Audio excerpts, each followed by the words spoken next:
अदब नाज़रीन, मैं सनम एजाज देख रहे हैं आप जेके स्पेशल हालात वाक़ात पे हमारी ख़ास नज़र। और शुरुआत हथियार से। हथियार हो हाथ में तो अपनों को भी नुकसान पहुंचा सकता है, क्योंकि हथियार ख़तरनाक चीज़ है। और इसी हथियार की ख़तरनाक वाला मामला आज पुंछ सुरनकोट के फौजी कैंप में भी देखने को मिला। और सुबह सुबह बताया जाता है कि करीबन सुबह 5 बजे 156 टेरिटोरियल आर्मी के कैंप में अफरा तफरी का आलम पैदा हुआ। और ये अफरा तफरी का आलम उस वक्त हुआ जब दो फौजियों के दरमियान बातचीत में तू मैं शामिल हो गया, झगड़े का रुख इख्तियार हो गया। और उसके बाद फौजी अपने गुस्से पे काबू नहीं रख सके, अंधाधुंध गोलियां चलाई। और इस अंधाधुंध गोलियां चलाने के नतीजे में टेरिटोरियल आर्मी के सिपाही अब्राहम अहमद खान, सिपाही मक्खन सिंह, नायक खलील अहमद और इम्तियाज़ अहमद शदीद तौर पर ज़ख्मी हुए। इमरान और इम्तियाज़ मौके पर ही मारे गए, जबकि गोलियां चलाने के दौरान मक्खन सिंह और खलील जो ज़ख्मी हुए थे उन्हें हेलीकॉप्टर के ज़रिए उधमपुर के फौजी अस्पताल मुंतकिल किया गया, जहां एक और फौजी जवान के मारे जाने की खबर है। तो कुल मिला के 3 फौजियों की मौत हुई, 1 जख्मी हुआ। और इस वाक़े में फ़ौज ने इंक्वायरी कमीशन की भी तहकीक कायम कर दी है। और जम्मू कश्मीर पुलिस ने भी इस मामले में केस दर्ज करके मामले की तहकीकात शुरू कर दी है। बरादर कुशी का ये वाक़ा। लेकिन अब दूसरे पहलू पर चलते हैं। बरादर कुशी के बाद हमें दूसरा मामला है, और ये है तामीर और तरक्की का। और लेफ्टिनेंट गवर्नर मनोज सिन्हा ने आज शेर कश्मीर इंटरनेशनल कन्वोकेशन सेंटर में अपने खताब के दौरान सरमायाकारी और बरामदी सलाहियत के फ़रोग़ की उम्मीद का इज़हार करते हुए बताया कि अगले 5 सालों में जम्मू कश्मीर को बरामदी महाज पर एक बड़ा जोर भी मिलेगा और बैरूनी सरमायाकारी में इजाफा ही इजाफा होगा। लेफ्टिनेंट गवर्नर मनोज सिन्हा यहाँ मौजूद थे, तो मनोज सिन्हा ने जम्मू कश्मीर के हालात भी बयान किए। और उन हालात में उन्होंने बताया कि कुछ अमन मुखालिफ अनासर सिक्योरिटी फोर्सेस को गलती करने पर उकसा रहे हैं। उन्होंने बताया कि वो चाहते हैं, कोशिश की जा रही है कि फोर्सेस से कोई गलती हो जाए और उस गलती के नतीजे में अवाम सड़कों पर आए। ताहम उन्होंने कहा कि हम वो सूरत हाल आने नहीं देंगे। हमने बार बार कहा है, हमारा मौक़िफ़ वाज़ा है कि गुनहगार को छोड़ो मत और बेगुनाह को छेड़ो मत। लेफ्टिनेंट गवर्नर मनोज सिन्हा ने बताया कि कश्मीर में अवाम राहत का सांस ले रही है, ताहम कुछ लोग यहाँ की सयाहत, यहाँ की तरक्की से खुश नहीं हैं और वो खुश न होने की वजह से उकसाने की कोशिशें कर रहे हैं। उन्होंने कहा कि जम्मू कश्मीर के लोगों को एक खुशहाल जम्मू कश्मीर चाहिए, तो उन्हें आगे आना होगा। उन्होंने कहा कि जम्मू कश्मीर बड़ी तरक्की की राह पे गामज़न है और आने वाले सालों में ये खित्ता तरक्की और सरमायाकारी के लिहाज से मुल्क में एक मुकाम के तौर पे उभरेगा। छेड़ो मत, छोड़ो मत, ये 2 बातें तो मनोज सिन्हा ने पहले क्या बताया अपनी तकरीर में, और उसके बाद मीडिया से भी उन्होंने बात की।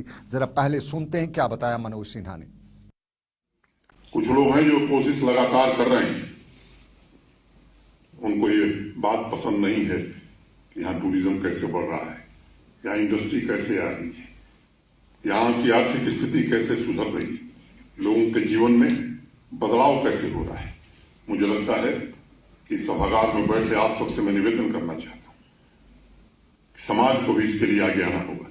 हमारे सुरक्षा बल निश्चित रूप से लगातार मेहनत से काम कर रहे हैं सामान्य आदमी के जीवन की हिफाजत के लिए, और बार बार अनेक अवसरों पर हमने कहा कि हमारी नीति बड़ी स्पष्ट है कि बेगुनाह को छेड़ो मत और गुनहगार को छेड़ो मत, गुनहगार को छोड़ो मत और बेगुनाह को छेड़ो मत।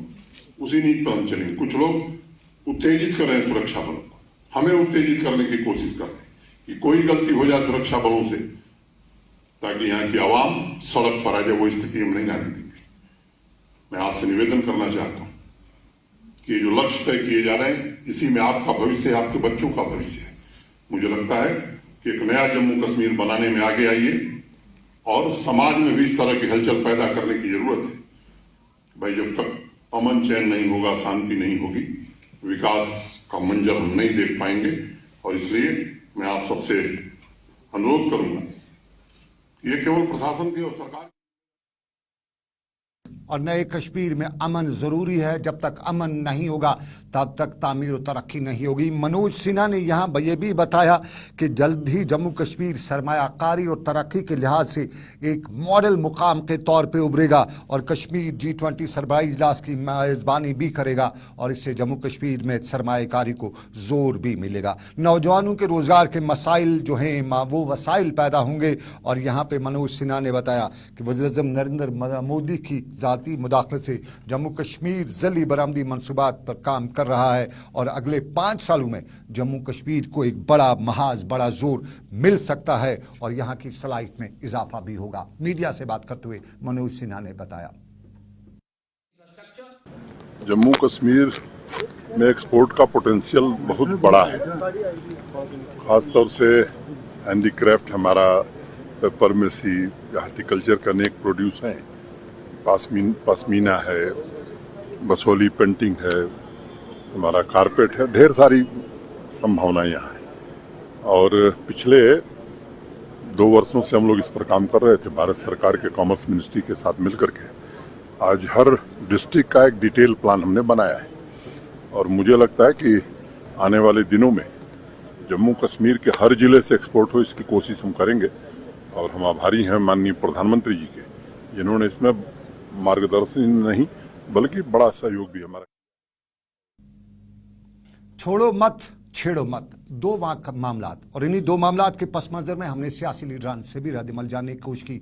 अल्ताफ बुखारी अपनी पार्टी के लीडर और आज उनके पार्टी दफ्तर पर जिला तरक्याती कौंसिल यानी DDC के मेंबर कैसर गनाई खिंबर ब्लॉक से जिनका ताल्लुक है ने अपने हामियों और कारकुनों के साथ अपनी पार्टी में शमूलियत अख्तियार करने का ऐलान किया। आपको बताएं, कैसर गनाई से पहले नेशनल कॉन्फ्रेंस से वाबस्ता थे और अल्ताफ बुखारी ने यहाँ उनका तहे दिल से शुक्रिया भी अदा किया, खुशामदीद भी कहा और ये भी बताया कि मुझे अपनी पार्टी में नौजवानों और तवाना लोगों को शामिल होते हुए खुशी महसूस होती है और इससे साफ जाहिर होता है कि नौजवान पार्टी की पॉलिसियों और एजेंडे के साथ बहुत ज़्यादा मिलते और घुलते जा रहे हैं।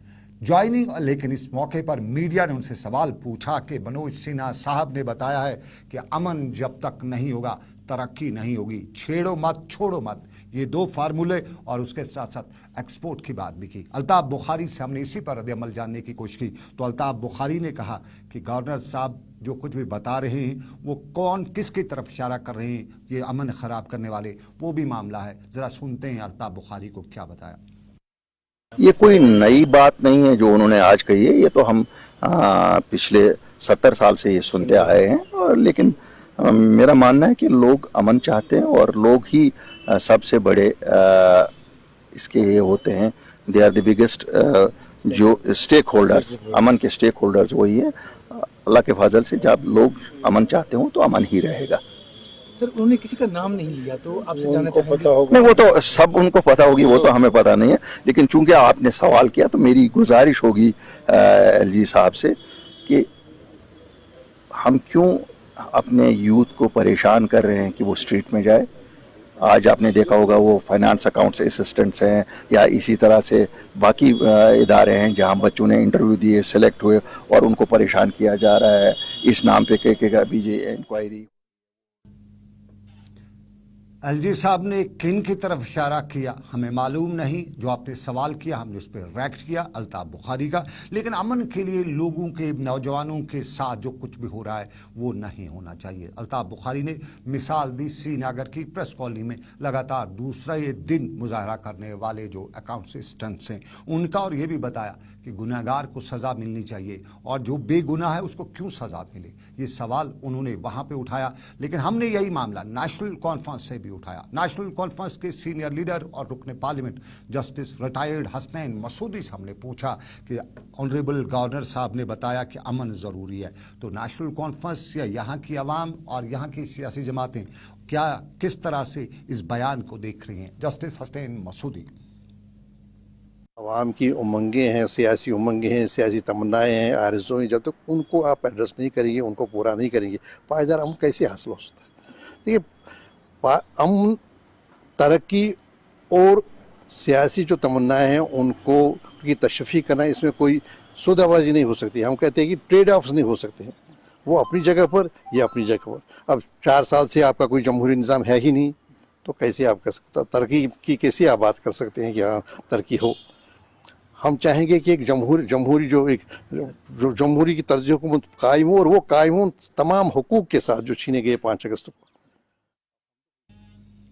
Justice Hasnain Masoodi, retired justice Hasnain Masoodi National Conference के रुकन पार्लियामेंट और श्रीनगर में हमारे साथ खसूसी बातचीत कर रहे थे और इसमें उन्होंने बताया कि अमन कैसे कायम होगा। आए दिन लोगों को नौकरियों से बर्खास्त किया जाता है, रोज़ सरकार नए नए फैसले थोप देती है, जेलों में से नौजवानों को डराया जाता है और रोज़ ऐसे इकदाम पैदा किए जाते हैं जिससे लोगों में खौफ दहशत पैदा होती है। फिर अमन कैसे होगा? जमहूरियत का नामो निशान नहीं है तो अमन कैसे होगा? ये श्रीनगर में जस्टिस हसनैन मसूदी के अल्फाज जो उन्होंने हमारे साथ बात की। लेकिन आपको बताएं कुछ अच्छा भी हो रहा है, लेकिन उससे अच्छे से पहले बहुत बुरा भी हो रहा है। पहले बुरा ही बता देते हैं। ये श्रीनगर की प्रेस कॉलोनी में लगातार दूसरे दिन फाइनेंस अकाउंट्स एस्पिरेंट्स जो हैं मुजाहरा कर रहे थे। आज भी कल दिन भी लगातार उसी सिचुएशन में, और इस सिचुएशन में आज भी नारेबाजी करते हुए वही बात जो कल हमने भी बताई, जो हमारे ज़रिए इन्होंने बताई। और उन्होंने कल बताया था कि जो गुनहगार उसको सज़ा मिले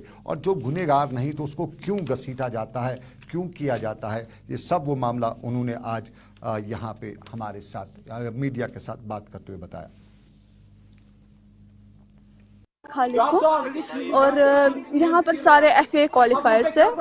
इसका एग्ज़ाम मार्च 2022 में हुआ था और इसका मेरिट लिस्ट भी आया था अप्रैल में, और मई में इसकी DV भी हो गई, सब कुछ हो गया। और LG साहब ने ये भी बोला कि JKPSI के बगैर सब रिक्रूटमेंट फेयर है। ये LG साहब के बोल है, उसे खुद बोला है और उसकी रिकॉर्डिंग भी है जो उसे बोला कि सब कुछ फेयर है एक्सेप्ट JKPSI। अब उनको कहाँ से याद आया कि JKPSI इसमें FA में स्कैम है? अगर है भी ये लोग सरकारी तौर पे अभी इस मामले को लेकर कोई भी रद्दअमल सामने नहीं आया है। माना जा रहा है कि सरकार इस मामले को संजीदगी से ले रही है और कहीं न कहीं सर्विस एजेंट के जो बोर्ड है इनका, उसको कहीं न कहीं हुकाम ने, सरकार ने अपना रद्दअमल जाहिर करने का, अपनी पोजीशन वाज़ा करने के अहकाम जारी किए हैं। लेकिन हम एक और पोजीशन की बात करेंगे। ये हमारी कश्मीर यूनिवर्सिटी की पोजीशन है। माजी में अक्सर जम्मू के लोग या जम्मू के पॉलिटिशियन लोगों को उकसाने के, लोगों को बहकाने की बातें करते थे और कश्मीर में भी ऐसा होता था। कश्मीर में बताया जाता था कि सब जम्मू खा गया और जम्मू में भी पॉलिटिशियन बताते थे कि सब कश्मीर खा गया। लेकिन किसने खाया तो किसी नहीं, सब वहीं पे मौजूद है। लेकिन कहीं ना कहीं तरक्की और तंजली की बात होती है। कश्मीर में इन दिनों हर कोई इल्ज़ाम लगा रहा है कि सरकार जो है ये जम्मू की है, जम्मू वालों के लिए, government by the people for the people, वो सब कुछ जम्मू के लिए है। लेकिन एक मामले में कश्मीर आगे है और वो है कश्मीर यूनिवर्सिटी की जो पायदान है, रैंकिंग है, उसमें कश्मीर यूनिवर्सिटी जम्मू यूनिवर्सिटी से आगे है। कश्मीर यूनिवर्सिटी की जो ऑल इंडिया रैंकिंग हुई है उसमें 84वें पोजीशन है, जम्मू यूनिवर्सिटी की 93वें पोजीशन है। 84 पोजीशन पे कश्मीर यूनिवर्सिटी है, 90 93 पे जम्मू है। और जो यूनिवर्सिटी कैटेगरीज में जो UK जो कश्मीर यूनिवर्सिटी है उसमें 53वें नंबर पर थी, पहले 56वें पोजीशन पे थी। जम्मू यूनिवर्सिटी 56वें पोजीशन पे थी। और इंजीनियरिंग यानी national institute of technology Srinagar जो है वो रैंकिंग में 66वें नंबर पे आया है। माता वैष्णो देवी यूनिवर्सिटी जम्मू जो की है, वहाँ का जो NIT है उसको 101वां नंबर आया है। और यहाँ पे बिहेवियर में, नज़्म नस्क में Indian institute of management Jammu को 36वें रैंक मिली है। जम्मू यूनिवर्सिटी इस मामले में भी पीछे है, 100वें रैंक पर है।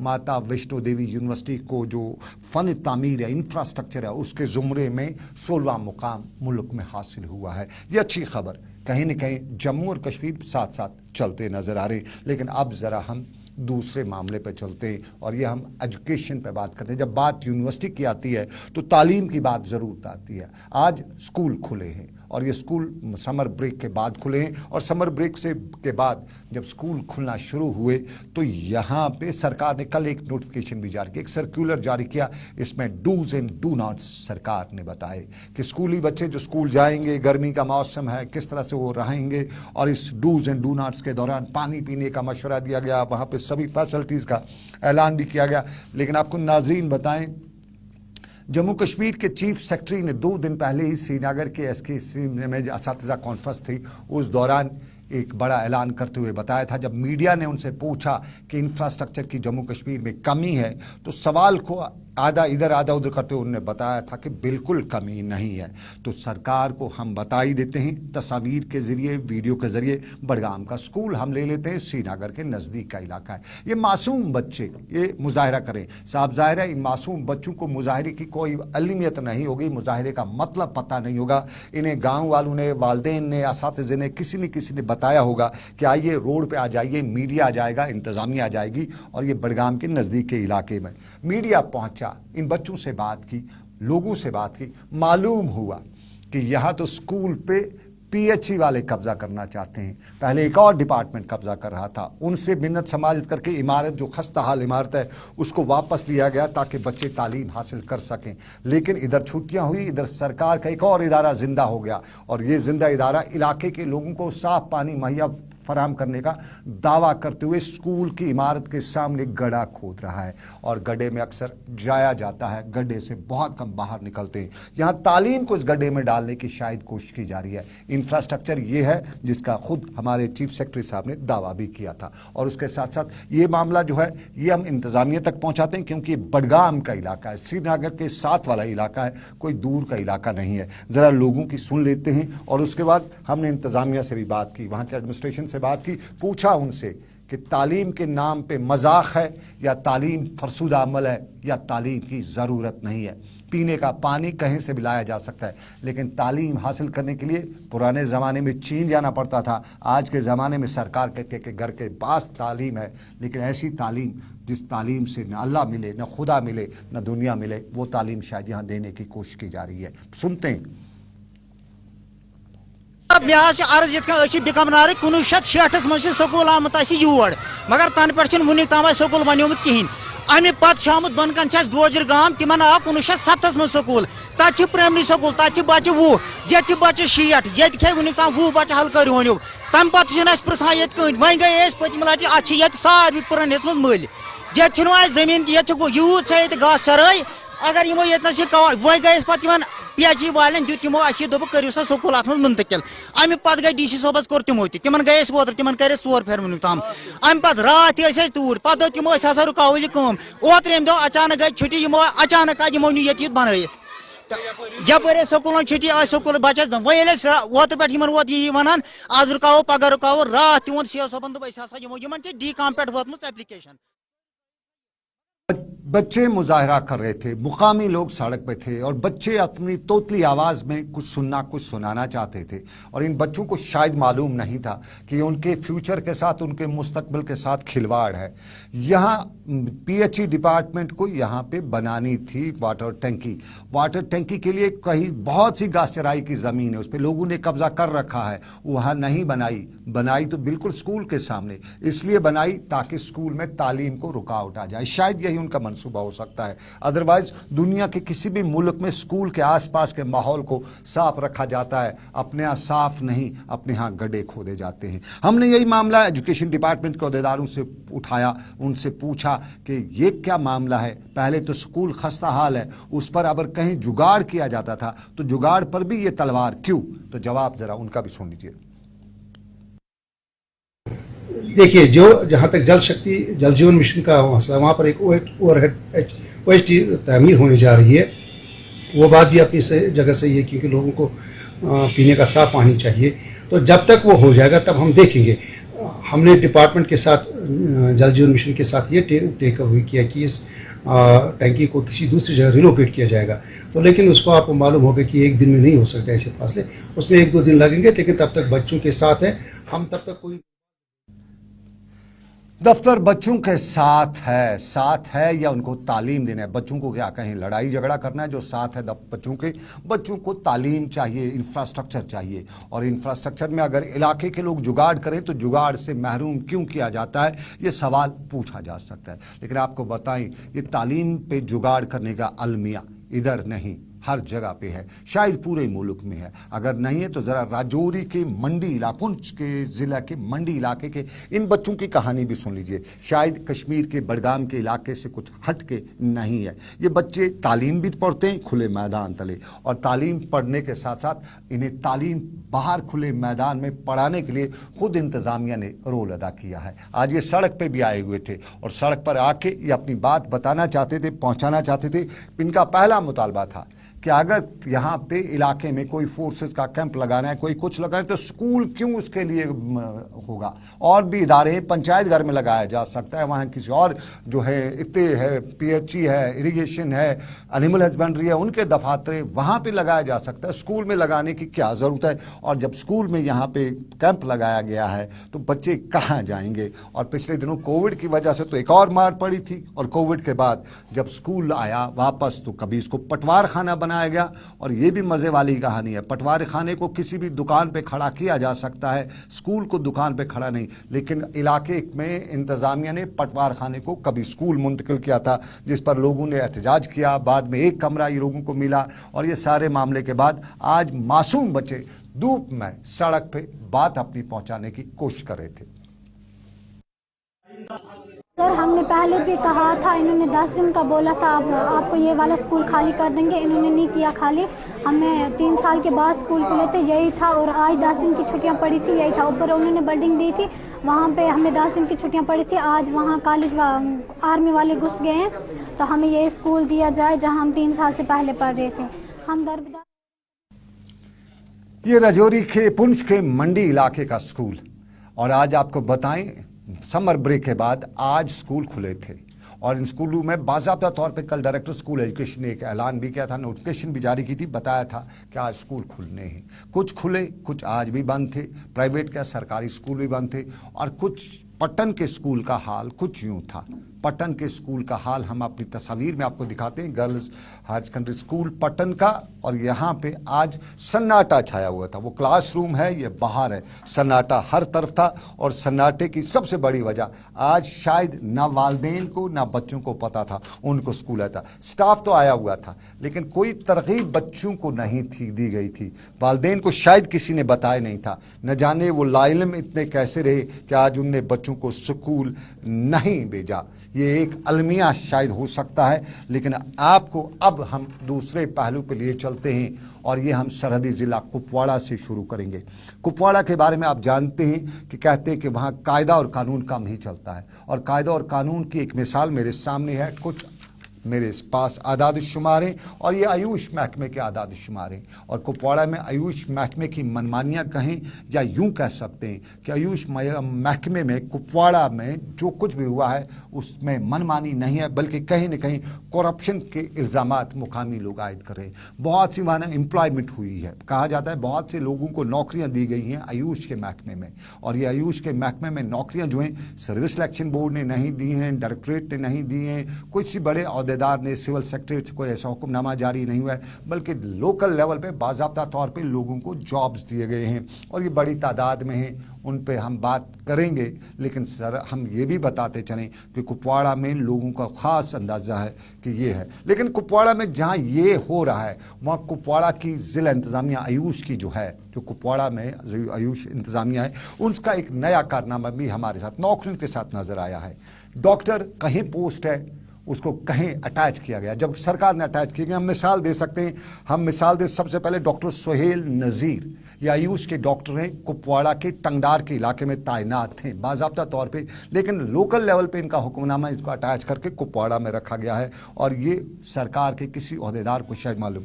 और आपको नाज़रीन बताते चलें, इसी हंदवाड़ा में डॉक्टर तारिक हकीम जो थे उनकी पोस्टिंग है, लेकिन उन्हें नतनूसा भेजा गया है लोकल एडजस्टमेंट करते हुए। ये लोकल एडजस्टमेंट है, और इस एडजस्टमेंट पीछे की कहानी भी बहुत अच्छी है। उस कहानी पे और से बहुत से नाम हैं। डॉक्टर जावेद अहमद ये लंगीत में पोस्टेड हैं, लेकिन इन्हें SDH में तैनात किया गया है। डॉक्टर तनवीर फातिमा, इन्हें लोलाब के आफन इलाके में होना चाहिए था, लेकिन ये कुपवाड़ा में रखी गई है।